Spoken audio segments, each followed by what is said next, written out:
एक सुबह जैसे ही चिंकी चिड़िया उठती है वैसे ही उसकी सास मेघरी उससे कहती है, चिंकी, घर के बाहर खूब सारा गोबर रखा है और आज हमारे घर में पूजा है। तो हमारे घर का रिवाज है कि हमारे यहाँ जब पूजा होती है तो पूरे घर को गोबर से लीपा जाता है और जो गांव के तौर तरीके होते हैं ना, वो एक बहू को आने चाहिए। इसी बहाने तू हमारे गांव के तौर जाएगी। तो चल बहुत जल्दी नहा धो ले और गोबर से पूरे घर को लीप दे। ये सब क्या बोल रही है सासू माँ? गोबर? यू गोबर मतलब गाय की टट्टी? आपको तो पता है ना मैं शहर से हूँ और ये सब मुझे बिल्कुल नहीं आता। मैं गाय के गोबर को टच भी नहीं कर सकती। पहली बात तो चिंकी, वो गाय का गोबर नहीं, गाय का शुद्ध गोबर होता है और कई कई जगह पर गाय के गोबर से तो पूजा भी की जाती है। और तुझे ये भी नहीं पता क्या, गाय के गोबर से खाद भी बनती है जो कि हम पेड़ पौधों को देते हैं। वो ठीक है, लेकिन है तो गाय का वेस्ट मटेरियल ना। अब मैं गाय के गोबर से पोछा कैसे लगा सकती हूँ? मुझे नहीं आता माँ जी ये सब। आप समझने की कोशिश कीजिए और मुझे कोई और काम दे दीजिए। गोबर वाला काम आप खुद कर लीजिए। इस घर की अब तू बहू है, मैं नहीं। जब तक मैं घर की बहू थी तब तक मैं घर को गोबर से लीपती थी। अब तू इस घर की बहू है तो ये लीपने का काम तेरा है। और हाँ, अभी तक मैंने तुझे इस घर की बहू स्वीकार नहीं किया क्योंकि तू मेरे बेटे की पसंद है और मैं तुझे इस घर की बहू तभी स्वीकार करूंगी जब तू मेरा दिल जीतेगी। अब तू सोच ले कि तुझे क्या करना है। चिंकी मन ही मन सोच, यही होता है लव मैरिज करने का नतीजा। चिंकी नाक में कांध कर गोबर से पूरे घर को लीपने लगती है और फिर खुद से कहती है, हाथों में गाय की पोटी लग गई है, अब मुझे नहाना पड़ेगा। मुझे बदबू आ रही है मेरी बॉडी से। हे भगवान, मैं कहाँ फंस गई। कभी कभी तो दिल करता है सब कुछ छोड़कर चली जाऊं यहाँ से, लेकिन नहीं, मैं अपने कालू से बहुत प्यार करती हूँ। उसके लिए मैं सब कुछ करने को तैयार हूँ, फिर मुझे चाहे गाय के गोबर से ही पूरे घर को लीपना क्यों ना पड़े। इतना बोलकर चिंकी नहाने के लिए चली जाती है। ऐसे ही शाम को मेनका चिंकी से है, चिंकी बहू, अरे चिंकी बहू, जरा इधर आओ, तुम्हारे लिए दूसरा काम तैयार है अब। हाँ माँ जी बोलिए। आज हमारे घर में चूल्हे पर खाना बनेगा और हमारे घर में लकड़ियाँ खत्म हो चुकी हैं, तो अब जंगल से लकड़ियाँ चुन कर लेकर आओ, जाओ। क्या माँ जी, जंगल जाओ? आपको पता है ये कितना डेंजरस है। अगर जंगल में किसी जंगली जानवर ने मुझे खा लिया तो मैं क्या करूँगी? आप मेरे बारे में तो सोचो, मैं आज तक जंगल नहीं गई, मुझे बहुत डर लगता है। अरे ये क्या बात हुई, डर लगता है? अगर डर इतना ही था तो मेरे बेटे से शादी नहीं करनी थी ना तुझे। तूने खुद सबके सामने ये बात बोली थी कि तू मेरा दिल जीत लेगी, और अगर मेरा दिल जीतना है तो तुझे ये सारी चीजें तो करनी पड़ेंगी। आखिर मैं भी तो देखूं, मेरी बहू भले ही शहर की है लेकिन उसके अंदर गुण सारे हैं कि नहीं।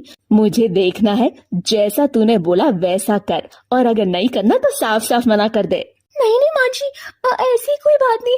मुझे आपका भी दिल जीतना है, इस घर में खुशी से पूरी इज्जत और मान सम्मान के साथ रहना है। जो रिस्पेक्ट एक बहू को उसके ससुराल में मिलती है वो सब मुझे चाहिए। लेकिन माँ जी सच बताओ तो आज तक मैंने अपने घर में एक गिलास पानी उठाकर नहीं पिया, और जंगल में लकड़ियाँ चुनकर लाना मेरे लिए बात है। हम लोगों के लिए कोई बड़ा छोटा नहीं होता। मैंने जितना बोला है उतना करो, और अगर नहीं करना तो बात ही खत्म हो जाती है। नहीं नहीं है, आप जैसा बोलोगे मैं वैसे ही करूंगी।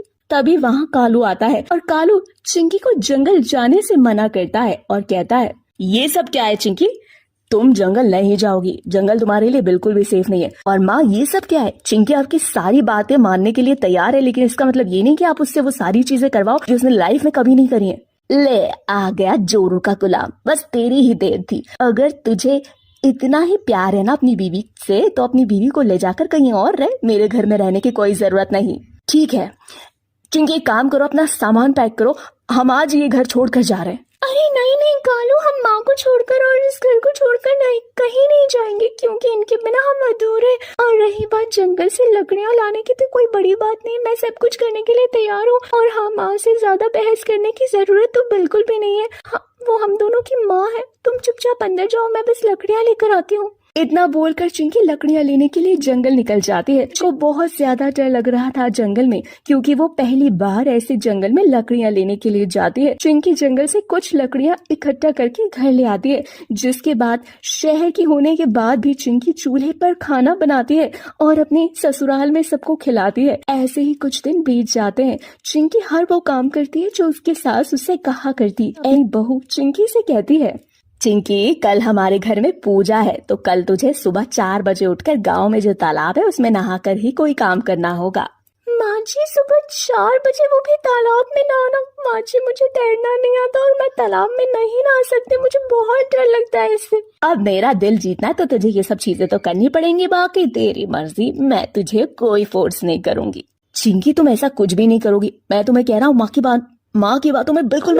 बस एक ही दिन की तो बात है, मैं कोशिश कर लूंगी। मैं आज सुबह 4 बजे उठकर नहाने जाऊंगी तालाब में। चिंकी अपने फोन में 4 बजे का अलार्म लगा देती है और सुबह 4 बजे चिंकी का अलार्म बजने लगता है। बेचारी चिंकी नींद से उठती है और सुबह सुबह तालाब में नहाने के लिए निकल जाती है। तालाब में नहाने के लिए बिल्कुल भी अनुभव नहीं था, जिस कारण वो तालाब में डूबने लगती है और खुद को बचाने की बहुत कोशिश करती है, लेकिन वो नाकाम रहती है।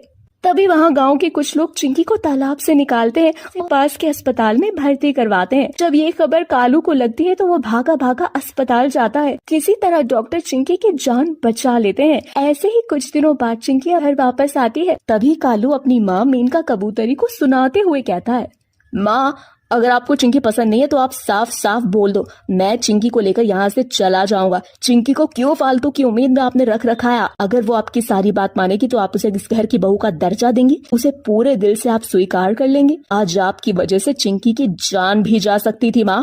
हाँ बेटा, सही कह रहा है, आज मेरी वजह से चिंकी की जान चली जाती। लेकिन सच बताऊं बेटा, मैं अपनी गलतफहमी में बहुत ज्यादा अंधी हो गई थी। मुझे हमेशा से ही लगता था कि शहर की बहू बिल्कुल अच्छी नहीं होती, लेकिन सच बताऊं तो शहर की हो या गांव की हो बहू, इससे फर्क नहीं पड़ता, उसके संस्कारों से पड़ता है।